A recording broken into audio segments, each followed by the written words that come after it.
Ora, muito boa tarde, senhoras e senhores deputados, a todos e a todas.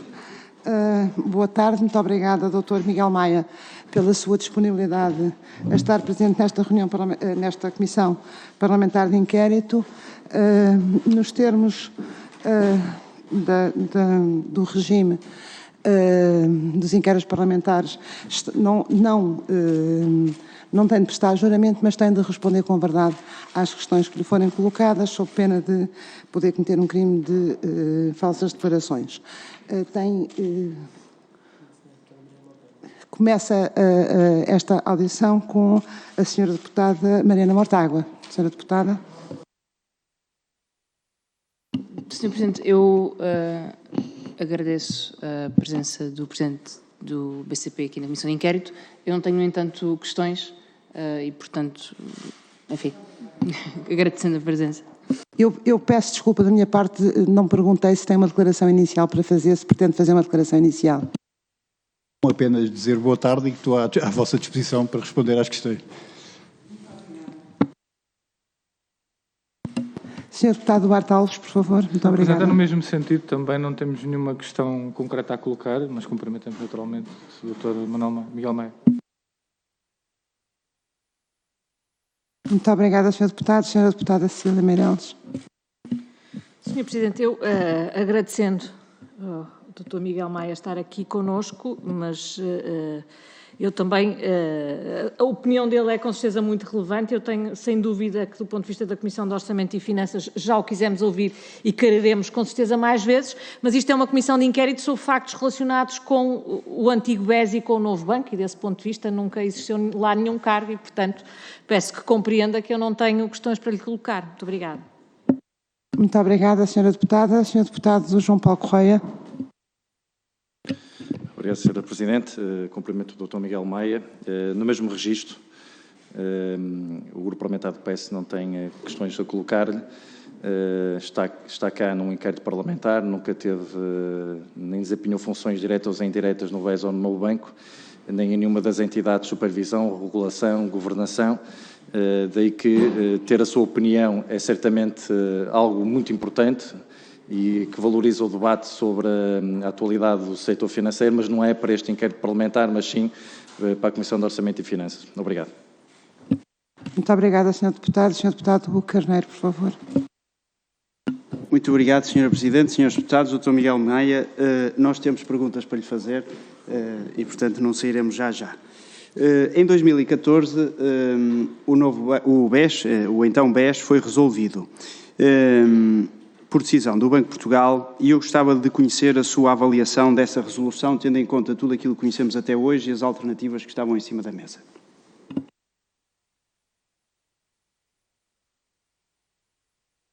Sr. Presidente, eu não sei qual é que é a norma, se há várias questões e se responde depois, se é uma questão e responde, não gostava de conhecer como é que... Pergunta-resposta, é pergunta-resposta, exatamente. Muito obrigada. Sr. Deputado, este é um tema que não é de opiniões apenas, quer dizer, é um tema que está fundamentado num conjunto de factos que ocorreram numa determinada data e que têm sido objeto de intenso escrutínio e debate, aliás, também por esta Comissão. E, portanto, tenho muita dificuldade, tendo uma visão parcelar do tema, porque tenho a visão do meu posto de observação e, portanto, nunca tive funções em que me obrigassem ou que me requeressem uma análise detalhada daquilo que aconteceu, tenho dificuldade em fazê-lo, de uma forma objetiva, portanto, com o conhecimento suficiente para achar que a minha opinião é relevante para esse tema. De qualquer forma, há um tema que eu considero que é o esforço requerido aos diversos participantes encontra-se hoje muito mal distribuído, ou seja, que, nomeadamente, houve um conjunto de credores do novo banco que podiam e deviam, na minha opinião, ter sido mais envolvidos em aliviando entidades que não tiveram nada a ver com o que se passou, de um esforço enorme que estão a fazer, como é o caso do Banco Comercial Português, que hoje tem uma contribuição anual praticamente de 47 milhões de euros por ano que alimentam via Fundo de Resolução Nacional e contribuição especial sobre a banca o mecanismo de capitalização contingente do novo banco, e esse esforço é praticamente, ou em alguns casos mais, do que um trimestre por ano em que os trabalhadores do BCP estão a trabalhar para alimentar este mecanismo de capitalização, e vão continuar a trabalhar, a não ser que esta situação seja, e espero que o seja, resolvida e que seja feita uma distribuição mais equilibrada entre as entidades que prestam serviços financeiros. Portanto, não, é essa a minha grande preocupação hoje, é este enorme e insustentável contribuição que o Banco Comercial Português faz, sem ter de nenhuma forma contribuído para o que se passou. Ainda por cima, o mais insólito é que alimenta um concorrente e tem que competir com 3 trimestres por ano, porque um é para pagar estas contribuições, com outros bancos que comercializam produtos e serviços financeiros sobre os contribuintes portugueses, sobre os residentes portugueses, e que não têm este encargo. Portanto, estão criadas condições para não permitir às instituições que estão sediadas em Portugal, que pagam impostos em Portugal, que criam emprego em Portugal, poderem contribuir em pé de igualdade com outros operadores financeiros. Portanto, a mim parece-me que a principal preocupação que tenho é que, de facto, haja uma atenção de quem tem a responsabilidade de governar o país para criar condições para que estas instituições que, de facto, criam emprego e estão sediadas em Portugal possam ter competitividade e continuar a desenvolver a sua atividade num espaço que hoje não é o espaço nacional, que é o espaço da União Bancária. Portanto, relativamente à solução em concreto naquele momento, o único apontamento que faço é que provavelmente os credores deviam ter tido um contributo mais elevado, e se tivessem tido um contributo mais elevado, porque esses sim tinham investido no banco, provavelmente o esforço que os outros que estão hoje a pagar teriam que fazer seria mais baixo. Que credores é que seriam esses? Seriam todos aqueles que tinham, nomeadamente investidores institucionais, que tinham dívida e que tomaram dívida e que sabiam fazer uma avaliação do risco que estavam a correr quando tomaram essa dívida e que tinham remunerações, como sabem, bastante elevadas. Portanto, fundos de investimento, fundos de pensões... Todas as entidades que tinham dívida emitida pelo Altura BES e que alguns deles foram chamados a ter um contributo, mas que, face à dimensão das perdas que se verificou, parece-me que está hoje subejamente demonstrado que esse contributo deveria ter sido bastante superior. O Fundo de Resolução está aqui encostado à parede porque tem vindo a suprir as necessidades do mecanismo de capital contingente, não tem recursos próprios suficientes, socorreu-se até determinado momento de empréstimos do Estado e empréstimos da banca, como foi o caso deste ano.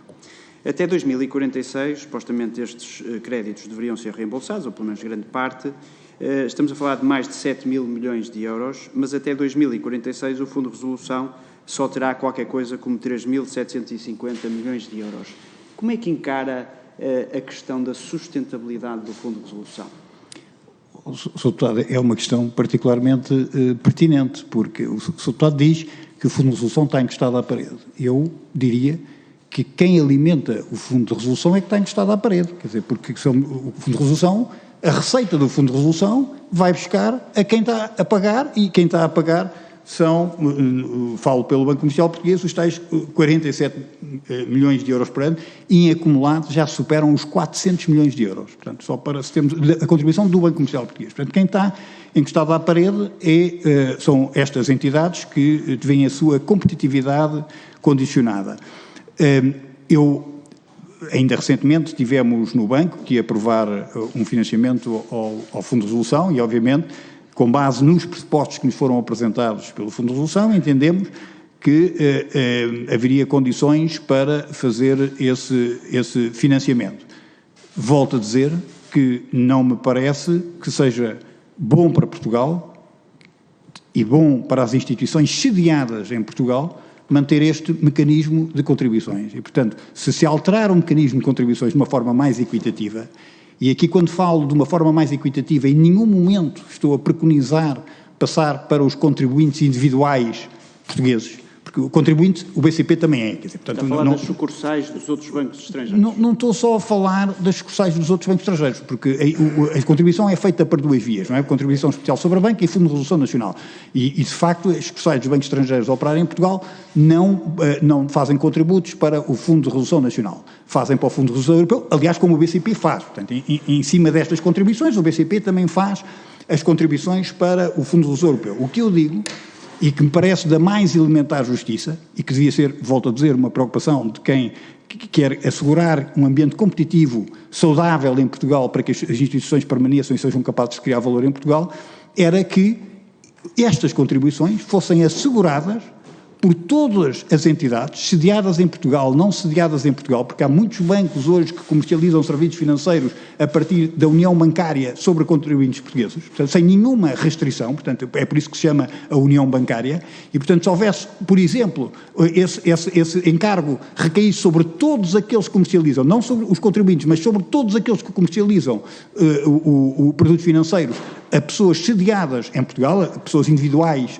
sediadas em Portugal, havia uma distribuição muito mais equitativa e que não punha em causa a competitividade dos bancos que criam o tal emprego em Portugal. Isto é que é absolutamente determinante. Não só assegurava uma maior sustentabilidade por via da diversificação das fontes de financiamento, que seriam mais a pagar, portanto, tornaria todo o modelo mais sustentável e assegurava-se que as instituições portuguesas não iam definhando com este enorme fardo que têm que suportar. Portanto, eu acho que essa alteração seria muito importante para Portugal e para os bancos que, volto a dizer, estão sediados e criam emprego, investem e promovem inovação em Portugal.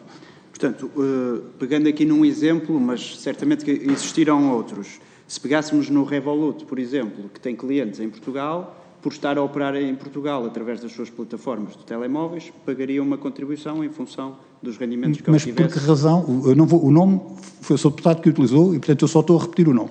Por que razão é que a Revolut não paga e o BCP paga comercializando o mesmo produto? Qual é a razão? Qual é o racional, se não afastar o BCP de um conjunto de clientes? Quer dizer, é retirar competitividade. É que não estamos a pedir, a única coisa que estamos a pedir é equidade, o mínimo de justiça e que protejam, sem favores, as instituições que estão a operar em Portugal. Portanto, não é um favor a nenhum dos bancos que está sediados em Portugal. Estamos a pedir apenas equidade no tratamento para podermos concorrer exatamente com as mesmas armas. Para termos uma ideia, entre a contribuição do setor bancário, a contribuição do Fundo de Garantia de Depósitos e a contribuição do Fundo Único de Resolução, quanto é que o BCP paga por ano? As contribuições do BCP são, como disse, só as partes que alimentam o Fundo de Resolução Nacional são os tais 47 milhões. Mas eu, se me der 30 segundos, sou assertivo relativamente a essa matéria. Portanto, nós pagamos, vou dar 2020. Está bem? Portanto, posso dar os valores para trás, se assim o pretender. Em 2020, a contribuição para o setor bancário do BCP foram 29,6 milhões, a contribuição para o Fundo de Resolução foram 15,1, a contribuição de solidariedade 5,9. Portanto, o subtotal nacional foram 50,6. Em cima disto, temos uma contribuição adicional de 19,4 milhões para o Fundo Único de Resolução. Portanto, totalizando 64,1. Eu não questiono de nenhuma maneira os 19,4, porque nós estamos todos a contribuir, todos, para um evento que poderá ocorrer no futuro e que é mutualizado por um conjunto muito grande de instituições. Nos outros casos, não. É um conjunto muito reduzido de instituições que suporta este enorme fardo, e volto a dizer, e não me canso de enfatizar, que a prazo será muito mau para a economia portuguesa. O BCP foi um dos bancos que entrou no grupo de bancos que financiou agora o empréstimo ao Fundo de Resolução. Foi-nos dito aqui nesta comissão que foram apresentadas projeções financeiras relativamente à sustentabilidade do Fundo de Resolução. O que é que se recorda como mais significativo nessas projeções financeiras? Qual era a origem das receitas futuras? Havia alguma mudança de paradigma face àquilo que existe hoje? Não, infelizmente não havia nenhuma mudança de paradigma. O que havia e o que há é que os bancos vão suportar por um período que tem um empréstimo que tem uma maturidade até 2046 e que eventualmente até esse período pode vir a ser dilatado e com base nessas contribuições que acabei de referir, o Fundo de Resolução terá condições de fazer face ao serviço da dívida. A questão é, se nós não quisermos ver a fotografia de hoje e quisermos pensar amanhã, é dizer, serão os bancos capazes de competir no espaço europeu com este fardo às costas? É pensável o BCP suportar até 2046 a competir no espaço europeu em que jogamos com 3 trimestres e os outros bancos com 4 trimestres? Se não formos competitivos num espaço europeu, o que é que acontece à consolidação? A um banco que está fragilizado com este encargo, tem tendência a ser consolidador ou consolidado? E se for consolidado, quem ficará a pagar? E, portanto, se estes temas não forem resolvidos atempadamente, o que se vai criar, ou o que se está a criar, são condições para que esta consolidação ocorra fora de Portugal e, portanto, ao deslocar estas instituições de Portugal, a própria alimentação deste fundo vai ficar condicionada. Eu recordo que atualmente em Portugal já só há um banco cotado, já só há o Banco Comercial Português cotado, não há mais nenhum banco cotado em Portugal. E, portanto, parece-me, volto a dizer, sem favores, porque nós não merecemos nenhum favor, agora o que merecemos é ser defendidos, que sejam defendidas as instituições, bancos ou outras entidades, para criarem valor em Portugal. E volto a dizer, nas mesmas condições, ou seja, nada mais, não quero nenhuma exceção, abrir aqui uma exceção, não abrir nenhuma exceção. Level playing field, condições para que o banco possa ser competitivo no espaço europeu. Se o formos, não estou preocupado e com essa alteração do modelo que fosse mais equitativo e mais justo, não só estaríamos a proteger melhor os contribuintes portugueses, porque ficaria melhor assegurada a sustentabilidade das contribuições para o Fundo de Resolução, porque ficava mais repartida, quanto mais repartido o risco, menor a intensidade do risco, como estaria a permitir aos bancos que estão sediados em Portugal a terem um desenvolvimento sustentável e competitivo no espaço europeu. Nós não podemos simultaneamente falar no aprofundamento da União Bancária e, no mesmo momento, estarmos a criar fardos desta dimensão para as instituições que estão sediadas em Portugal. Acho que isto é claramente desproteger os interesses dos portugueses. E porquê que acha que isso ainda não mudou? Porquê que acha que é assim? Sr. Deputado, eu no momento inicial, e agora já não estamos a falar no momento da venda da Lone Star, a situação tinha chegado a um ponto tal que era muito importante, era resolver, porque de facto havia ali um risco grande de estabilidade do sistema financeiro, em virtude das imposições, as orientações das instituições europeias. E, portanto, há um momento em que tem que se tomar a melhor decisão com os argumentos que existem em cada momento e com as capacidades que existem em cada momento. O que eu critico não é essa decisão. O que eu critico é depois ou seja, o facto de tomarmos uma decisão num momento, se no momento seguinte constatarmos que essa decisão não é correta, não é sustentável, e se não há nenhum impedimento a essa alteração, o que eu critico é que ainda não se tenha mudado este modelo. E isso é falta de vontade dos reguladores ou falta de vontade política? Essa pergunta é uma pergunta bastante difícil, não lhe sei responder. A vontade política está nesta sala, saberão dizer se é vontade política ou não. A vontade dos reguladores, não lhe sei dizer. Para o Banco Central Europeu, este tema não é um tema particularmente relevante, até porque, numa perspectiva do Banco Central, o discurso é um discurso de consolidação, como sabem, e como é público, e, portanto, haver maior consolidação ao nível da Europa e haver menos bancos em Portugal não é um tema que me pareça que o preocupa especialmente e, portanto, se tivesse que dizer onde eu esperaria que houvesse alguma especial atenção a este tema, era ao nível político. Quais foram as condições do empréstimo ao Fundo de Resolução?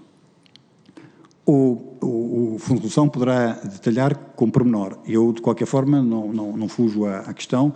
Está em causa uma linha de financiamento de 475 milhões, é uma abertura de crédito, portanto não tem que ser toda utilizada no mesmo momento, tem uma maturidade até 2046, e o que estamos a falar é o custo de financiamento da República há 5 anos, acrescido de um spread de 15 pontos base. julgo, assim de cabeça, que o efeito, tendo em consideração o custo de financiamento da República aos tais 5 anos, andará hoje pelos menos 6, menos 7 basis points, portanto, o custo. E este custo foi definido pelos bancos ou foi imposto aos bancos?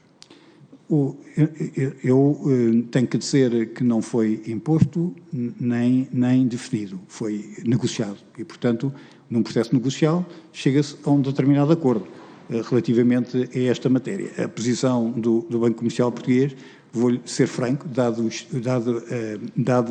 o peso que nós suportamos ser desproporcional, para nós, quanto mais baixo, melhor, porque quem vai pagar isto tudo, o maior pagador é o BCP, ou o BCP, em termos proporcionais, é o maior pagador, e, portanto, quanto maior for o custo, isto não é um custo para o Fundo de Resolução, é um custo que vai cair nas contribuições que eu vou fazer, e, portanto, em sede de negociação, o anacrónico é que defendia que mais baixo, não é? Realmente é uma dupla vertente curiosa essa. O doutor chama-lhe curiosa, eu adjetivava de outra forma, mas que vou poupar o adjetivo. Sim, porque a audição ainda vai no início e temos muitos adjetivos para usar.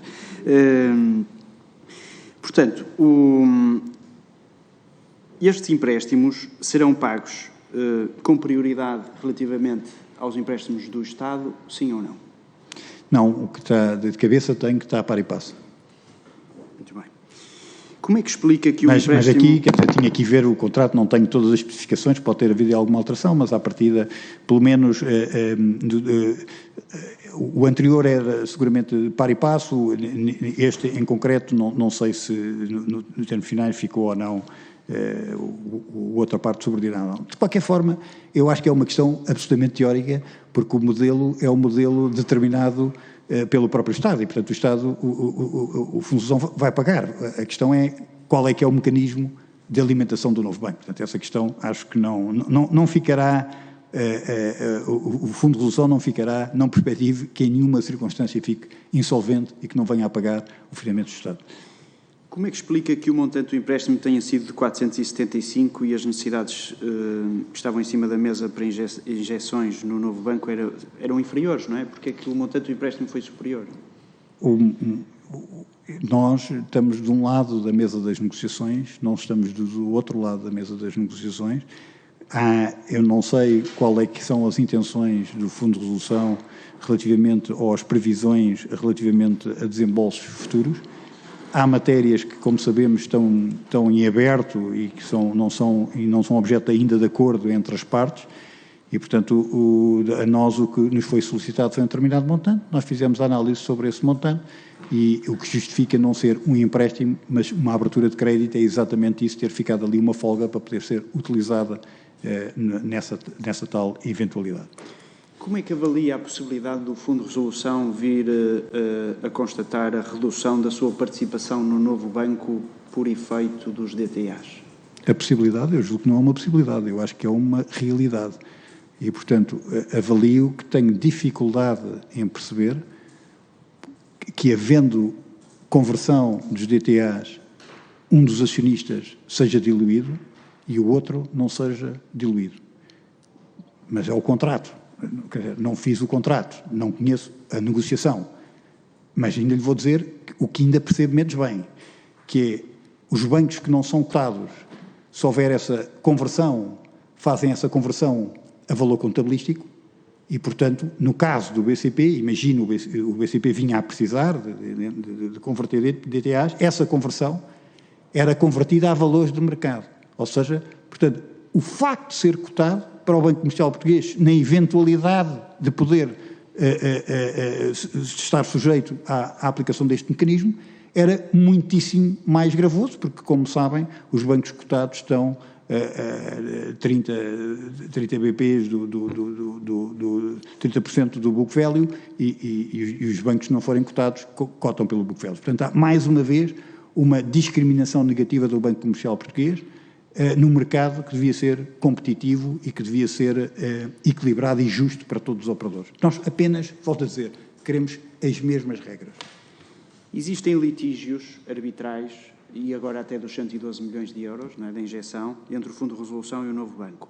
Nas projeções financeiras que receberam para a concessão do empréstimo, isto estava refletido de alguma forma nessas projeções? A única coisa que lhe digo é que na análise efetuada para efeitos de sustentabilidade, nós consideramos, e portanto para ver se a capacidade ou não de geração de receita, consideramos que esses litígios eram resolvidos a favor do novo banco, ou seja, por uma razão simples, não porque o novo banco tenha razão ou não, mas porque quem faz uma análise de risco deve fazer uma análise num cenário de maior risco e não de menor risco. Portanto, do ponto de vista prudencial, a nossa análise é feita para as piores circunstâncias.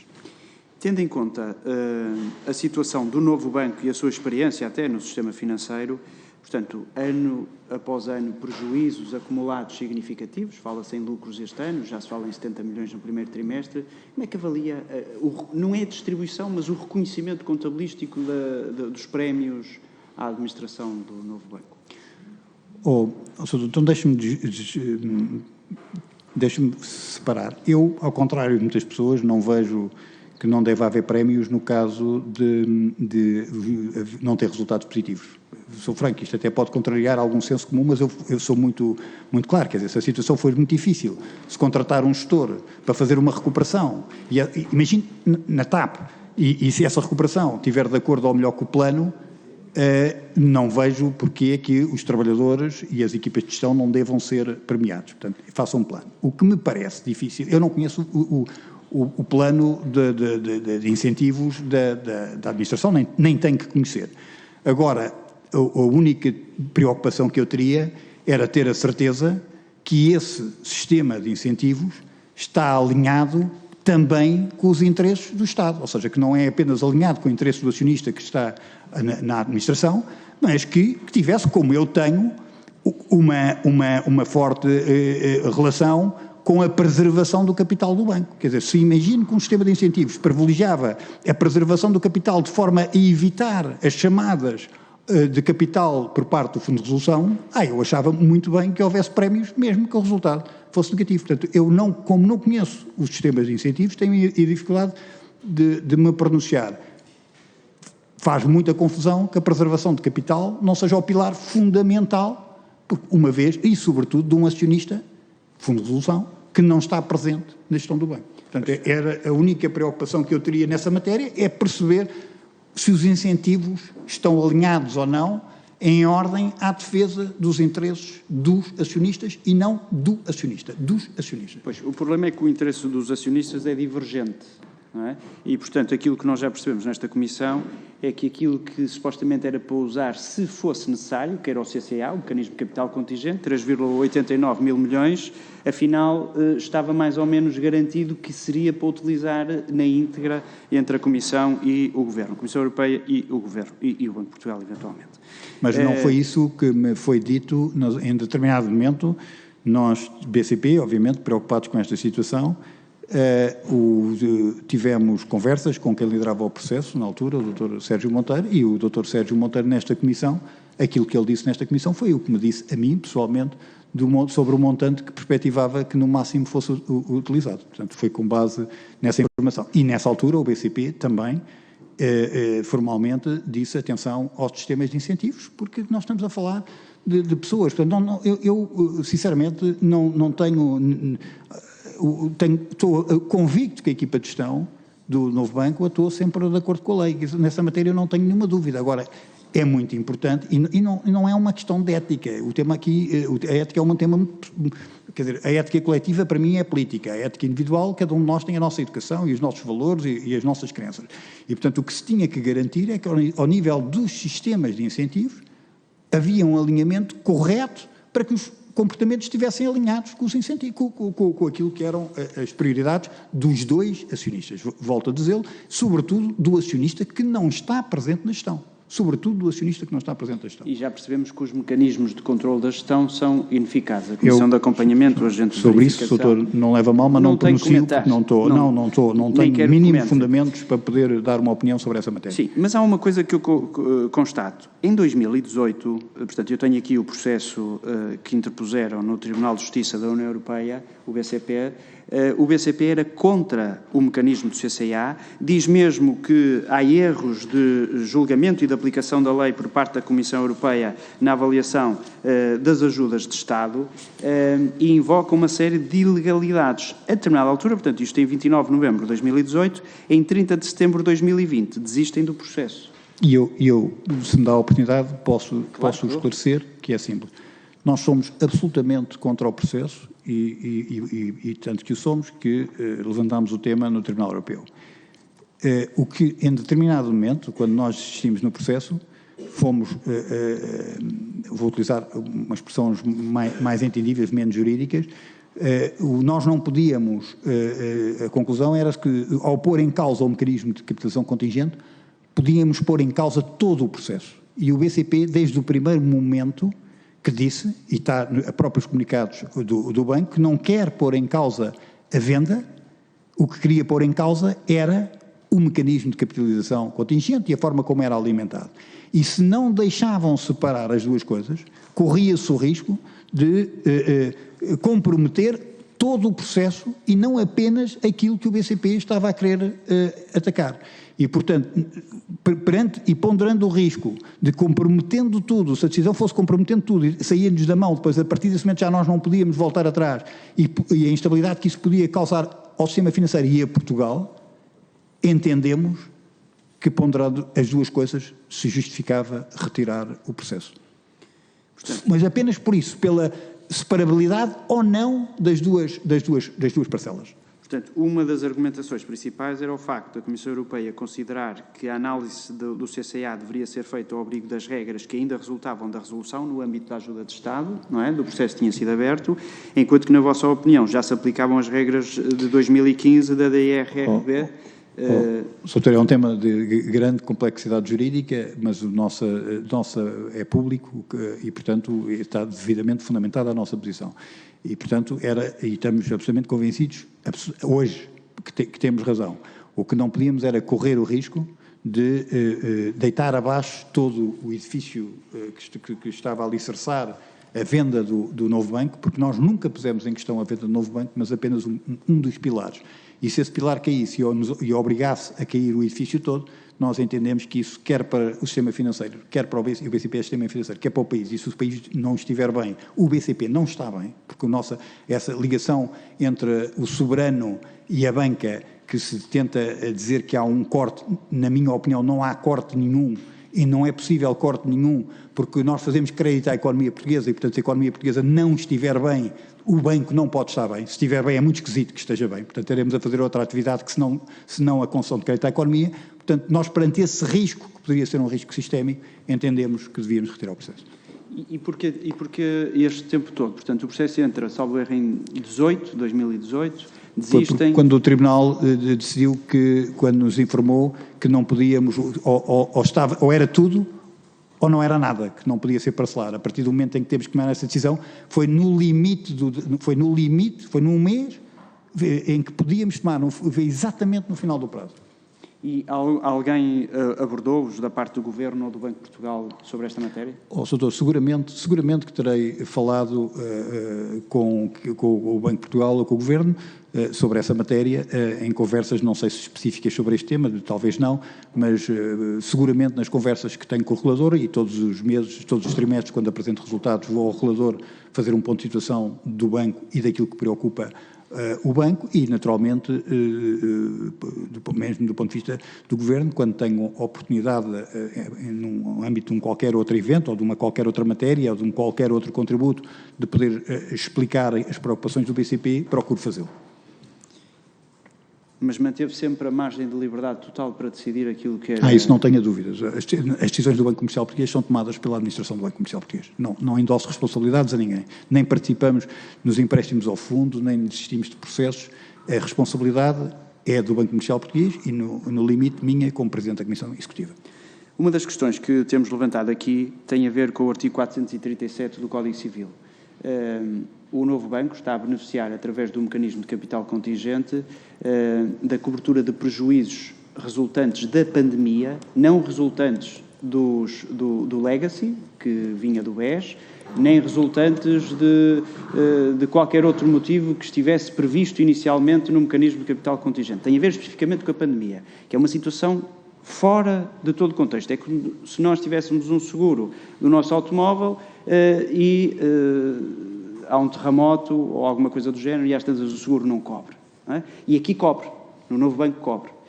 O Fundo de Resolução pediu 2 parceiros jurídicos, já aqui nos disseram, de pessoas certamente estimáveis, que dizem que não há uma alteração das circunstâncias que justificam o reequilíbrio contratual. Alguma vez se debruçaram sobre esta matéria? Como é que vem isto? Até porque isto pode contender com a concorrência. Doutor, nós onde vimos isso foi no momento zero, quer dizer, nas conversas que tivemos no momento inicial.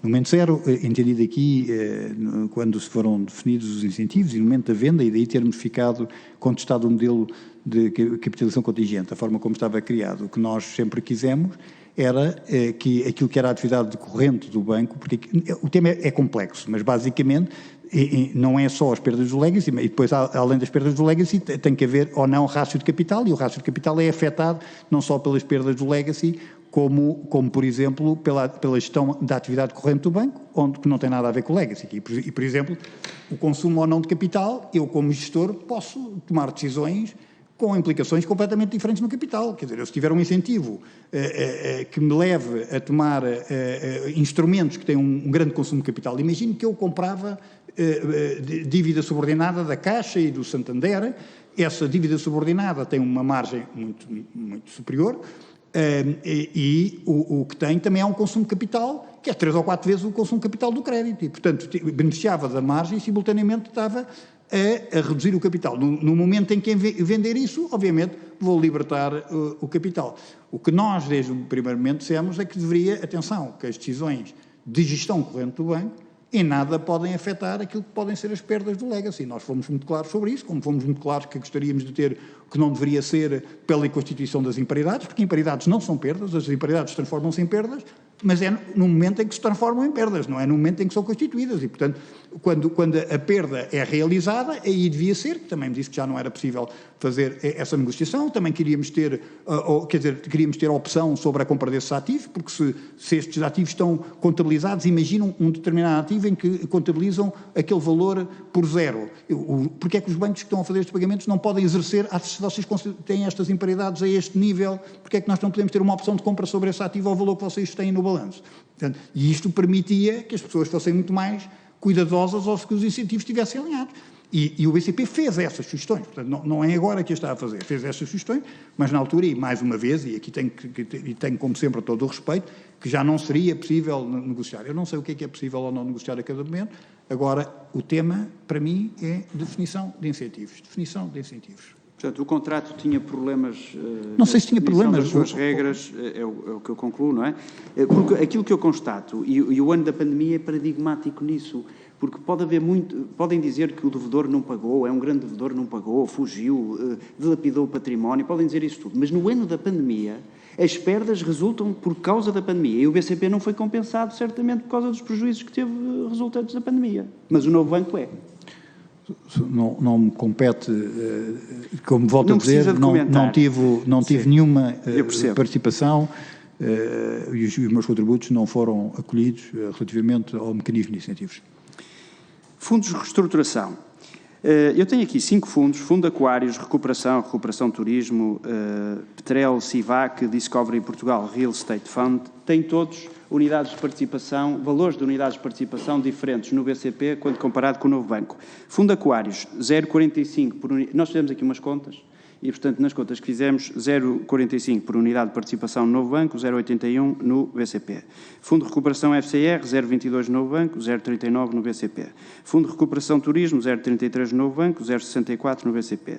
Fleet Petrel Civac, 0,56, comparado com 0,92. Discovery Portugal Real Estate Fund, 0,45, comparado com 0,97. Como é que é possível os mesmos fundos estarem contabilizados nos balanços por valores totalmente diferentes? Então, deixe-me dizer, como os fundos estão contabilizados no BCP, é muito fácil de explicar. Estes fundos não são geridos pelo Banco Comercial Português, são geridos por sociedades gestoras independentes, nas quais o banco não tem qualquer influência, zero de influência, não pode. Aliás, isso ficou claríssimo nas reuniões com o regulador, quando estes fundos foram criados para fazer face à crise anterior. E portanto, são geridos autonomamente e os auditores não têm nenhuma relação com o banco, os auditores destes fundos. Zero de relação. São sociedades entre as principais empresas de auditoria e essas principais auditorias trabalham com estes fundos e fazem a avaliação do valor dessas unidades, desses ativos, e que se reflete depois no valor das unidades de participação. E é por esse valor que nós contabilizamos no balanço. Portanto, o que nós fazemos é, obviamente, quando recebemos os relatórios, questionamos e procuramos saber porquê isto e porquê aquilo e qual é a justificação para isto e a justificação para aquilo, e, obtidas as justificações, temos a contabilização, como mandam as regras contabilísticas, pelo valor da avaliação feita e auditada por essas sociedades de participação. Se há outras entidades que fazem, além disso, outras desvalorizações ou outras apreciações, é da responsabilidade dessas entidades. Agora, se tivessem dado o incentivo ao Banco Comercial Português, que o BCP solicitou, então podemos ter uma opção a comprar o valor, essas unidades de participação, pelo valor que vocês têm no balanço? Se calhar o mercado resolvia esse problema. Se pelo valor contabilístico que têm em balanço, valor deduzido das imparidades, os contribuintes no sentido dos que alimentam o mecanismo pudessem ter uma opção, este ativo está por 10, a nossa avaliação é 100, está por 10, vocês são obrigados a vender por 10 aos bancos, não é a terceiros. Esse tema veria que rapidamente ficaria equilibrado. Não estou a dizer que estão incorretos, porque eu consigo fazer estimativas mais negras para qualquer ativo, quer dizer, nós podemos chegar aqui e dizer que vai tudo correr mal, o que é que acontece a Portugal se as taxas de juros subirem para 6%, e portanto se criar um cenário dessa natureza, a seguir obviamente consigo justificar uma constituição de imparidades para um determinado montante. Não conheço os critérios que eles utilizaram, nem sequer me atrevo a dizer que estão errados, gostaria era de ter essa possibilidade de poder adquirir esses ativos por esse preço líquido de imparidades que tem no balanço, conforme solicitei no momento inicial. E foi-lhe recusado? Não foi recusado, foi dito que na altura já não era possível incluir um mecanismo dessa natureza. E volto a dizer, naquele momento as decisões eram muito difíceis. Mas faço-lhe a pergunta ao contrário. Se o BCP quisesse desvalorizar um bocadinho mais o valor destas unidades de participação na forma como contabiliza depois na sua própria contabilidade, poderia fazê-lo? Volto a dizê-lo que se eu chegar e criar um conjunto de pressupostos e se justificar muito bem estes pressupostos, consigo justificar, quer dizer, estamos a falar de cenários e, portanto, no cenário eu posso ter uma perspectiva de evolução das taxas de juros e a seguir outra entidade dizer não, mas a minha perspectiva de taxas de juros é outra, e nós vemos mesmo instituições credíveis a fazerem projeções com base em diferentes cenários de taxas de juros. E, portanto, e não é só de taxas de juros que estamos a falar, é dizer, é com base, faz essa avaliação com base, e alguns destes ativos, ou a grande maioria deles, são ativos turísticos. Projeta-se com os dados de 2020? É razoável projetar o que é que valem os ativos com um ano debaixo de um ano de pandemia? É esta a nova normalidade? Não é isso que nós fazemos. Quer dizer, é isso que está a acontecer às tantas... Eu não sei, volto a dizer, seria profundamente incorreto da minha parte dizer o que é que fizeram ou não fizeram, se está correto ou não está correto. Mas aquilo que estou-lhe a dizer os critérios que o BCP utiliza e a correção que nós temos nesta matéria. Fora de questão estar a afirmar que o que fizeram está mal feito. Sim, eu compreendo, Não mas conheço. aquilo que me parece razoável é que, se existem reguladores que olham para estas coisas, os critérios de banco para banco deviam ser os mesmos quando os ativos são os mesmos. Normalmente os reguladores, quanto maior a prudência, mais tranquilos ficam. E, portanto, se eu tivesse o ativo todo com a imparidade a 100%, do ponto de vista desde que tivesse capital, o regulador não havia de ficar particularmente preocupado. Quer dizer, portanto, a perspectiva regulatória é uma perspectiva de prudência e numa perspectiva de prudência, quanto maior for a imparidade, maior a proteção do ponto de vista prudencial. Portanto, não faço nenhuma crítica também ao regulador nesta matéria. Embora o Fundo de Resolução não seja o regulador. Sr. Deputado, o Fundo de Resolução não é o regulador. Mas a constituição de imparidades não é feita pelo Fundo de Resolução. Eu sei. O novo banco, portanto, já passou por aqui o Dr. João Leão, o Dr. Mário Centeno, o Dr. Luís Máximo dos Santos, e esperam eles, disseram aqui, que não haja novas injeções em 2022, reportando a 21. Mas o Medium Term Plan do novo banco prevê que provavelmente este ano vão ser injetados, vão ser reclamados à frente, relativamente a este ano, 90 a 150 milhões de euros. Como é que nós explicamos aos portugueses que num ano em que dizem que vão ter lucros de 70 milhões de euros, pelo menos no primeiro trimestre, ainda é possível ir buscar mais dinheiro ao mecanismo de capital contingente? Como é que se explica isto? Doutor, não fui eu que tomei nenhuma decisão relativamente a estes mecanismos, portanto essa é uma pergunta que pode e deve fazer, ou se quiser entender que quiser fazer, a quem definiu os modelos e não a um concorrente, que é o que eu sou relativamente ao novo banco. O BCP vendeu em 2018 1.000 milhões de carteiras de crédito /imobiliário, Crown, Wallabies, Crown 2. Em 2019, Tiger, Pumas, Wolf, Eagle, Lion, Tiger, no valor de 980 milhões de euros. Em 2020, a Web e a Alice, no valor de 721 milhões de euros, alguns destes portfólios vendidos à Davison Kempner, a Arrow, a EOS, a Altrum, portanto, alguns nomes conhecidos já aqui da Comissão. Como é que montaram estas operações? Que desvalorizações é que fizeram? Porquê é que isto nos interessa? Numa lógica de benchmarking comparativo com o novo banco, com as operações que eles fizeram. O ponto número 1, quer dizer, no caso do Banco Comercial Português, as decisões não afetaram nem o Fundo de Resolução, nem contribuintes portugueses. Portanto, gostava de deixar isto claro, que o Banco Comercial Português, em boa hora, beneficiou do apoio do Estado,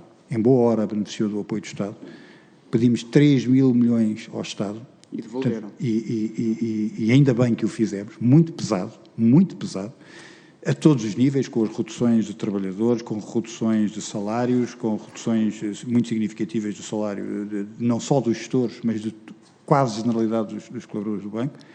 Pagámos os 3 mil milhões e ainda recentemente estava num relatório do Tribunal de Contas que, além disso, pagámos, número redondo, 1.000 milhões de juros e comissões. Portanto, a nossa responsabilidade sobre os nossos ativos é do banco, dos seus acionistas, da sua gestão, e, portanto, não tem nada a ver com terceiros. Dito isto, há voltando um bocadinho atrás, porque às vezes é preciso perceber, há um tema que nós consideramos profundamente errado, que é o facto de os bancos serem avaliados e, portanto, haver uma orientação regulatória europeia dos rácios de non-performing loans, dos rácios de ativos não produtivos, serem vistos em termos brutos e não em termos líquidos, porque esta pressão enorme que há força de redução, força os bancos a venderem esses ativos sob pena de serem penalizados em exigências de capital por terem os rácios elevados. Portanto, isto é muito difícil de perceber que não seja pelo líquido. Como em todos os temas, há pressões e há entidades interessadas em que os bancos coloquem estes ativos no mercado rapidamente em desconto, porque depois vão elas beneficiar e vender estes ativos e ficar com essa margem. E este é um mecanismo que é muito difícil de entender e, sobretudo, para Portugal, é uma saída de valor de Portugal para fora, porque normalmente são fundos internacionais que acabam por tomar esses ativos e que depois mais tarde vendem e o proveito fica desse lado. Portanto, esta importância de passar a ser pelo líquido, que nunca foi, sobre o pretexto de que nós não somos eficientes a fazer a gestão desses ativos, e depois o que constatamos é que nessas sociedades gestoras normalmente estão ex-gestores bancários e, portanto, não tenho até hoje nenhuma evidência que sejam mais eficientes a fazê-lo do que o banco. Portanto, há logo esse primeiro tema. Depois estas comparações, e eu vi também aqui, nomeadamente a Presidente da Comissão de Mercado de Valores Mobiliários fazer uma afirmação sobre isto, nós não podemos comparar em coisas de forma genérica, porque uma coisa é estar a fazer uma venda de uma carteira, por exemplo, de crédito à habitação, que tem colateral, outra coisa é estar a fazer uma venda de uma carteira de crédito pessoal que não tem colateral. E, obviamente, os níveis de desconto são completamente diferentes quando nós estamos a falar de créditos que têm colaterais versus créditos que não têm colaterais. Portanto, essas comparações não são passíveis de fazer, uma vez que não há nenhuma homogeneidade nos créditos. Sim, mas dou-lhe um exemplo. No Nata 2, Sim. uma carteira vendida pelo novo banco, as garantias eram superiores ao valor pelo qual o Nata 2 foi vendido. Soutor, eu não vou falar, não leva mal, mas eu não Estou-lhe a conheço... dar um exemplo só para complementar aí o Eu senhor. não tenho nenhuma indicação, e seria profundamente incorreto da minha parte poder qualificar o que quer que seja sem ver as coisas com o nível de detalhe. Portanto, seria irresponsável da minha parte fazer isso. E não gostaria nada que me fizessem a mim, porque para se poder ter opinião sobre um tema temos que ser rigorosos e ver com detalhe o que está. O que digo é, créditos garantidos é uma coisa, créditos não garantidos é uma coisa completamente diferente. Créditos que já estejam muito provisionados, o nível de perda é menor, porque a perda já estava na própria previsão e, portanto, tem que se perceber, está a calcular a perda com base ao valor líquido ou ao valor bruto. Portanto, ao valor inicial do crédito ou ao crédito já deduzido das imparidades. Portanto, tudo isso é muito específico. Portanto, sobre o BCP, a única coisa que digo é que tenho pena de ter sido forçado para reduzir os rácios e poder ter rácios que sejam compatíveis com os rácios europeus e para poder operar na tal união bancária, de vender de alguma forma apressadamente alguns ativos. Quando se ficasse com eles em balanço, com as imparidades devidas, vendia com tempo e seguramente que teria deixado bastante mais valor em Portugal e pago mais impostos em Portugal em resultado dessas Ganharia valias. mais dinheiro com estas carteiras se as vendesse no âmbito da estratégia e da gestão do banco sem pressão? Com certeza, mas inequivocamente. Agora, do ponto de vista prudencial, o que é muito importante, e nisto estou totalmente de acordo com os reguladores, é preciso que essas carteiras estejam devidamente provisionadas, que é para não haver risco da instituição. Agora, estando devidamente provisionadas, não vejo nenhuma razão para haver uma pressão de venda desses ativos. Faço-lhe uma última pergunta, porque o meu tempo também está no fim. O novo banco decidiu implementar a IFRS 9 de forma faseada e depois mudou de opinião. Como é que fez o BCP e porquê é que tomaram a decisão de implementar logo integralmente a IFRS 9? Soutor, foi uma decisão conjunta e não tem a ver com o que fazem os outros bancos e as recomendações que tivemos das áreas do banco competentes para esse efeito foi de fazer a implementação nos termos em que fizemos. Portanto, nós não andámos a tentar ver como é que maximizávamos o que quer que fosse, tivemos uma opinião o que é que era considerado adequado para o banco e atuámos sem olhar para o lado ou para os outros essa decisão. Muito obrigada. Pergunto aos senhores deputados se alguém tem alguma questão. Senhora deputada Mariana Mortágua. Muito obrigada, Sr. Presidente. Eu não tinha questões e não tenho questões relacionadas com o novo banco. Tenho uma questão, no entanto, relacionada com o empréstimo ao Fundo de Resolução, que foi abordado e gostaria de esclarecer. Os bancos, e eu concordo com o alargamento da contribuição, acho que é justo, acho que, aliás, há uma discriminação positiva relativamente às fintechs face aos bancos comerciais e tradicionais, mas isso é matéria para outra discussão. A minha pergunta é, os bancos aceitaram um empréstimo em que os primeiros 5 anos o custo do empréstimo é o financiamento da República e, portanto, taxas negativas de juro, o que quer dizer que os bancos pagam para emprestar, a não ser que exista uma limitação. Eu não vejo uma razão nenhuma para os bancos terem aceito esta negociação e esta proposta. E, por isso, a pergunta que lhe faço é se existe alguma contrapartida neste empréstimo que não seja pública e, aproveitando as regras especiais da Comissão de Inquérito, enfim, perceber exatamente o que é que leva os bancos a aceitarem juros negativos nos primeiros 5 anos. Doutora, a pergunta é muito pertinente e eu creio que vou ser capaz de ajudar a perceber. Não gostaria de responder bancos, portanto vou responder Banco Comercial Português, está bem? Porque bancos é uma coisa, BCP, e eu só sei falar pelo BCP. Nós, quem é que alimenta, quem é que vai pagar as necessidades de funding do Fundo de Resolução? Do BCP, o maior contribuinte do ponto de vista proporcional. E, portanto, quanto menores encargos tiver o fundo, menos vou pagar. Portanto, estou claramente interessado em que o fundo tenha menos encargos. Portanto, eu tenho que fazer um trade-off, enquanto é que eu ganho em margem com um spread maior, versus o que é que eu beneficio, uma vez que a estrutura de pagamentos é tão desequilibrada para o BCP, pelo facto de quanto maior for o empréstimo, mais os outros mais recebem e o BCP mais vai pagar porque tem uma cota maior nas contribuições. E, portanto, logo por aí, quanto mais negativa fosse a taxa, melhor para o Banco Comercial Português. Ponto número 1. Portanto, não tenho nenhuma contrapartida. Segunda justificação. O BCP tem, neste momento, mais de 2,5 mil milhões, ou será um valor nesta ordem, depositados no Banco Central Europeu, pelos quais pago por ter lá o depósito. E o que eu gostaria era estar a fazer mais crédito à economia. E a questão é que temos que fazer crédito, e crédito prudente, para depois, dentro de uns anos, não estarmos a ser chamados à imprudência dos bancos a fazer crédito. Portanto, o BCP está com um rastro de transformação abaixo de 90%, gostaria de ter um rastro de transformação acima dos 90%, não passado de 100%, mas acima dos 90%, e, portanto, andamos sempre à procura, mas de crédito que seja para receber. Ora, se tenho entre a alternativa de pagar 0,5 Soutor, é isso? Quer dizer, é pela mesma razão que também compro dívida pública portuguesa com taxas negativas. Não, é muito simples. Neste caso tem outro. Portanto, espero ter conseguido, no caso do BCP, explicar aquilo que justificou a decisão. Sr. Deputado Duarte Baldes, tem alguma questão? Sr. Deputado João Paulo Correia? Sra. Deputada Cecília Meireles? Sr. Deputado Hugo Carneiro, tem a palavra. Muito obrigado, Sra. Presidente. Aqui nos 5 minutos, agora eu coloco as questões todas e depois responderá. Sobre os grandes devedores, ongoing, nós tivemos aqui um senhor que deve ter visto na televisão que disse qualquer coisa assim do género. Se o BCP me acusa disso, é um grandíssimo mentiroso, porque eu tenho inclusivamente e-mails para o Presidente a dizer que não tenho garantias para dar. Eu dei um aval pessoal meu de 10 milhões de euros para cobrir juros. Aquele senhor do ongoing teve aqui 20 minutos ou menos disso, não é?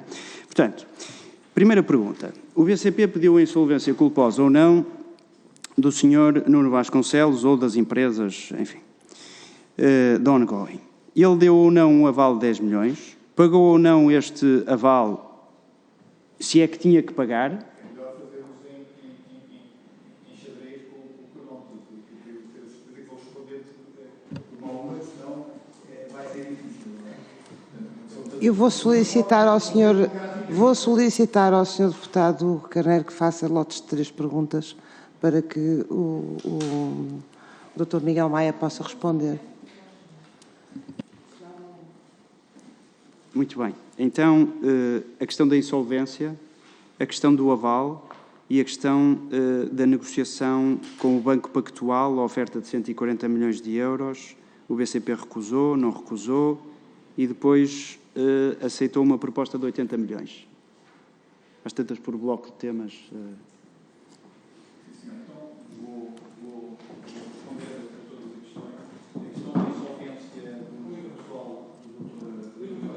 Não se importa de carregar no botão. Peço desculpa. Foi decretada por sentença no dia 26 de 1 de 2017 e o que não fomos nós que a solicitámos, mas nós o que fizemos foi qualificação da insolvência como culposa. Portanto, e isto está nos processos todos, portanto, se ele acusa que não o fizemos, é ir aos processos, está nos processos. E é isso que nós... das empresas ou dele? Não, estou a falar por causa do aval dos 10 milhões, a insolvência do Dr. Nuno Vasconcelos, que foi decretada a 26 de 1 de 2017 e em 11 de 4 de 2017 requeremos, Banco Comercial Português, insolvência como culposa. Portanto, não vou entrar, se o senhor diz que o Banco Comercial Português mente, isto está a ir aos processos jurídicos e discutir estes temas em tribunais, que está tudo devidamente documentado. Relativamente ao Banco Pactual, o Banco Pactual teve uma aproximação ao BCP, de facto, em 2013, setembro de 2013, agora apresentava um valor que tinha um conjunto de colaterais muito significativos, que só os colaterais a valor de mercado eram suficientes para, e portanto não vendemos essa dívida, mas obviamente as perdas do BCP não foram essas perdas, porque os títulos que estavam dados em colateral, e nessa altura recorde-se temas das PTs e das OIs, o banco entendeu que essa proposta era absolutamente desajustada e, portanto, decidiu não aceitar. Foi uma proposta que não faria qualquer sentido para o BCP, nenhum sentido. Muniz da Maia, Grupo Lena, João Berardo, portanto, estes devedores, Muniz da Maia, o BCP pagou ao UBS parte da dívida, não é? Em que contexto é que foi... Portanto, perderam cerca de 10 milhões... Pagou. Pagou. Sim. Em que contexto é que foi esta operação? Depois das ligações com o Grupo Lena e João Berardo, qual é o ponto de situação à data de hoje das dívidas que estes senhores deixaram no BCP? A única coisa que aqui tenho que ter algum cuidado, mas não vou tentar responder, mas estamos a falar de informação de clientes, portanto tenho informação de temas que são públicos. Relativamente ao Ministro da Maia, as perdas do banco foram muito reduzidas, no total muito reduzidas, e o banco o que fez foi honrar garantias bancárias que tinham sido concedidas. Portanto, é isto que estamos a falar. O banco tinha garantias bancárias, a UBS executou as garantias bancárias e o BCP pagou, como é a sua obrigação, as garantias bancárias. 10 milhões? Sim, à volta disso. Relativamente ao Grupo Lena, não sei quais é que são as questões. Nós entendemos vender a dívida do Grupo Lena e tínhamos duas avaliações de qual é que seriam os cenários de recuperação e a venda foi dois cenários feitos por entidades externas ao banco, portanto por consultoras. Para nós era importante que a empresa continuasse, no sentido em que há um conjunto de outras responsabilidades que desaparecem se a empresa permanecer viva e concluir as obras, por exemplo, garantias de boa execução. Portanto, para nós era importante que a empresa permanecesse e face aos cenários de recuperação que nos tinham sido apresentados, caso fôssemos para o Tribunal, e esse é outro tema que, do ponto de vista político em Portugal, se podia melhorar os tempos de resposta de forma a que as perdas não fossem tão grandes, dadas as demoras de cobranças que existem em Portugal, e, portanto, nós vendemos acima desses cenários. Relativamente Quanto é que perderam no Grupo Lena? Esse valor não estamos a entrar, tenho, mas peço-lhe para não ter que responder, por uma vez que estamos a entrar já em informação detalhada de clientes. Também pedia que não o fazer. De qualquer forma, foi um montante significativo. Estamos a falar de uma empresa de construção civil, onde vários bancos tinham um nível de exposição bastante elevado. Relativamente ao Comendador Berardo, o que é do conhecimento público, quer dizer, eu isso não posso adiantar mais do que aquilo que tem vindo nos jornais. Os bancos têm prosseguido a sua estratégia de recuperação e a nossa convicção... E este ano termina o acordo de associação com o Estado... Mas isso é entre o Estado e o Comendador. Da nossa parte, a nossa preocupação é reverter o que foi feito e que foi aqui assumido quase em direto, relativamente àquilo que foi feito para que os bancos não pudessem beneficiar do colateral, e é nesse trabalho que estamos, e esse trabalho que está a seguir o seu caminho em tribunal e que nós não prescindimos de levar até ao fim. Colocava duas últimas questões, uma relacionada com a Imosteps, ou ATA, portanto o BCP tinha 12,5% da OATA. Que negócio era este? Como é que o BCP entra nisto? E como é que saiu? E com que perdas? Da OATA. É isso que está... O grupo do Sr. Luís Filipe Vieira, não é? Imosteps. Sim, senhor. Eu não tenho aqui... Já não é, mas foi vendido, mas... A exposição do Banco Comercial Português foi sempre bastante reduzida ao cliente a que fez referência e, portanto, o que estamos a falar nesses créditos em concreto tinha a ver com ativos no Brasil e o BCP entendeu vender pela proposta que lhe pareceu mais adequada e sair. Portanto, E venderam como? Numa operação de mercado?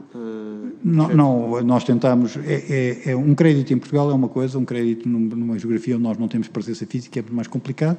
Nós tentamos, diversas entidades, saber o que é que ofereciam, não havia muitas entidades interessadas e depois acabou por aparecer uma entidade interessada e por um preço que nós estimamos o que é que pedíamos, mais uma vez. A decisão, deixa-me só explicar isto, Sr. Deputado, nós não estamos a trabalhar em folha branca. Quer dizer, quando estamos a tomar uma decisão sobre estes casos, a grande preocupação é o que é que minimiza as perdas para o banco. É este o critério, não é? Vou dizer, é justo, não é justo. Não, a atuação do banco, quer dizer, o tema da justiça é um tema dos tribunais. O tema da gestão é quais são as nossas atuações de forma a minimizar as perdas para o banco. E, portanto, perante essa situação, acabámos por vender esse crédito, mas não estamos a falar, mais uma vez, foram temas que não têm relevância material naquilo que são as contas do banco. Mas deixe-me fazer-lhe ao menos esta pergunta. Portanto, é a mesma entidade que ficou com o Imosteps? Sinceramente, não estou em condições de lhe poder responder. Não tenho de cabeça esse nível de detalhe. Uma última pergunta sobre a venda do novo banco em 2015, quando o processo falhou, não é? Portanto, o BCP foi um dos concorrentes. Portanto, pretendiam comprar 15,1 mil milhões de euros de ativos e 17,8 mil milhões de euros de passivos. É assim? Ou pelo menos seria algo que estaria em análise, não é? O Sr. desconheço. O Sr. está-me a dar uma novidade. 2015. Primeiro processo... Eu era administrador do BCP, era vice-presidente do BCP e se é assim, estávamos a comprar o novo banco? Partes do novo banco? Não, nunca o tema foi analisado com o meu conhecimento. Peço desculpa. No segundo processo de venda, a data estava errada. Nunca o BCP equacionou de forma analítica Nem comprar partes do novo banco? Não. Não estou a dizer que não, eu sou vice-presidente do banco nessa altura e nunca tomei conhecimento, estava a dar uma novidade relativamente a essa matéria. O que o BCP pode ter dito era que se o tivessem disponíveis para vender, que nós poderíamos estar interessados. Não fizemos nunca nenhuma proposta e, portanto, o tema nunca foi analisado pelos órgãos próprios do banco, no sentido de haver uma decisão tomada sobre essa matéria, que eu tenha conhecimento. Pronto, está esclarecido. Muito obrigado. Não havendo mais questões, agradeço ao Dr. Miguel Maia a disponibilidade para os esclarecimentos que aqui nos prestou e dou por concluída esta reunião. Bom feriado a todos. Muito obrigada. Muito obrigado.